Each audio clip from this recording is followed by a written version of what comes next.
যে পিতা সন্তানের লাশ শনাক্ত করতে ভয় পায় আমি তাকে ঘৃণা করি। যে ভাই এখনো নির্লজ্জ স্বাভাবিক হয়ে আছে আমি তাকে ঘৃণা করি।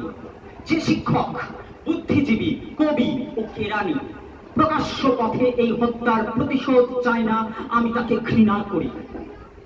৮ জন মৃতদেহ চেতনার পথ জুড়ে শুয়ে আছে, আমি অপ্রকৃতিস্থ হয়ে যাচ্ছি। ৮ জোড়া খোলা চোখ আমাকে ঘুমের মধ্যে দেখে আমি চিৎকার করে উঠি, আমাকে তারা ডাকছে অবেলায়, উদ্যানে, সকল সময়। আমি উন্মাদ হয়ে যাব, আত্মহত্যা করব, যা ইচ্ছা চাই তাই করব। কবিতা এখনই লেখার সময়। ইস্তেহারে, দেয়ালে, স্টেনসিলে নিজের রক্ত, অশ্রু, হাড় দিয়ে কোলাজ পদ্ধতিতে এখনই কবিতা লেখা যায়। তীব্রতম যন্ত্রণায় ছিন্ন ভিন্ন মুখে, সন্ত্রাসের মুখোমুখি, ফ্যানের হেডলাইটের ঝলসানো আলোয়